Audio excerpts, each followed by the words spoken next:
બધાને જય સ્વામિનારાયણ. શિવપુરાણમાં કહ્યું છે દાનના 3 પ્રકાર: ઉત્તમ દાન, મધ્યમ દાન, કનિષ્ઠ દાન. ઉત્તમ દાનના 5 પ્રકાર: અન્નદાન, વિદ્યાદાન, પ્રાણદાન, પાણીદાન, કન્યાદાન. એમાંનું વિદ્યાદાન શિક્ષણની મહાન પરંપરા શાસ્ત્રીજીએ શરૂ કરી, એમને પ્રણામ. હું અનેક વખત હૈદરાબાદ સહિતના ગુરુકુળમાં ગયો છું. તમે વ્યક્તિગત મને ઓળખો છો. મેં સ્વયં સ્વીકારીને આ જન્મમાં ધર્મ યોદ્ધા માટે, ધર્મ માટે તલવાર લઈને નીકળવું, એટલે જ રામ મંદિર, અને માત્ર રામ મંદિર નહીં, કાશ્મીરથી માંડીને બધા જ માટે આજીવન લડવાનું કામ કર્યું. પણ ધર્મ માટે લડવાને મરવા એ જ નીકળે જે ધર્મ સમજે છે. હું તમને સ્વામીજીએ કહ્યું 5 મિનિટમાં મેં વેદોનો અભ્યાસ કર્યો છે, પુરાણોનો પણ કર્યો છે. 5 મિનિટમાં ધર્મની શ્રદ્ધા દ્રઢ થાય એટલે સમજાવું છું. એ સમજો તો એક માનવ જીવનને આત્મા સમજવો પડે, બીજું પરમાત્મા. આત્મા એ નાનકડી જ્યોતિ છે, પરમાત્મા સહસ્ત્ર જ્યોતિર્મય છે. અને પરમાત્માથી જે જ્યોતિ અલગ નીકળી એ જ આપણા બધાની જ્યોતિ છે. તો પરમાત્મામાં અભૂતપૂર્વ શક્તિ છે, મારામાં કેમ નથી? આપણી આત્માની ચારે બાજુ ચિત્ત છે. બલ્બની ઉપર કપડું ઢાંકો તો પ્રકાશ ન આવે. આ ચિત્તમાં રાગ, દ્વેષ, મદમોહ, મત્સર હોવાને કારણે પરમાત્મા જેટલી અભિવ્યક્તિ થતી નથી. માણસના કર્મ પૂરા થાય એટલે જીવન પૂરું થાય, અને જ્યારે મૃત્યુ પછી મુખાગ્નિ આપીએ ત્યારે આ આત્માની જ્યોતિ પૃથ્વી પરથી અલગ થઈ પરમાત્મા પાસે જતી રહી, અને પરમાત્મા પુનર્જન્મ આપે ત્યારે ફરીથી આ જ્યોતિ જન્મ તરીકે પૃથ્વી પર આવે છે.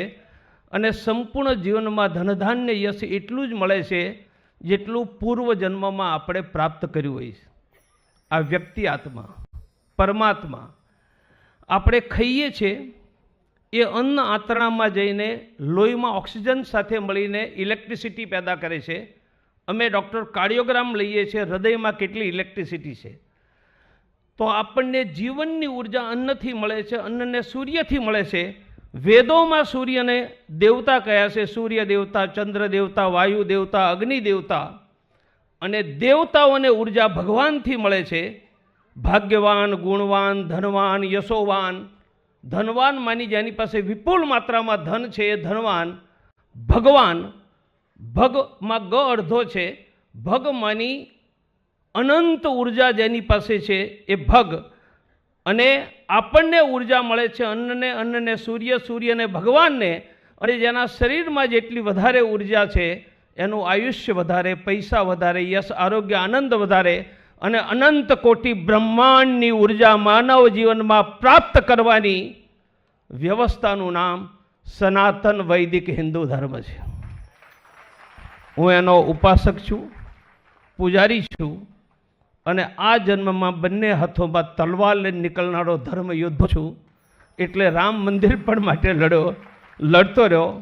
ફરી એક વખત આ સંતોને આવી મહાન શિક્ષણની પરંપરા આજે રાજકોટ સિવાય અન્ય સંતો દ્વારા, સ્વામિનારાયણ સંતો દ્વારા લગભગ 150 ગુરુકુળ, આપણા 62 હિન્દુસ્તાનમાં સૌથી વધારે ગુરુકુળ પરંપરા એક સ્વામી શ્રદ્ધાનંદ આર્ય સમાજના સેકન્ડ ચીફ. શ્રદ્ધાનંદજી જ્યારે સાધુ નહોતા ત્યારે નક્કી કર્યું હતું આ કાંગડીનું ગુરુકુળ નહીં બને ત્યાં સુધી ઘરે નહીં જવું. અને એમની પરિશ્રમથી આ કાંગડીનું ગુરુકુળ ઋષિકેશમાં છે. એવી જ મહાન પરંપરા શાસ્ત્રીજીએ કરી. એમની પરંપરાના બધા સંતોને પ્રણામ.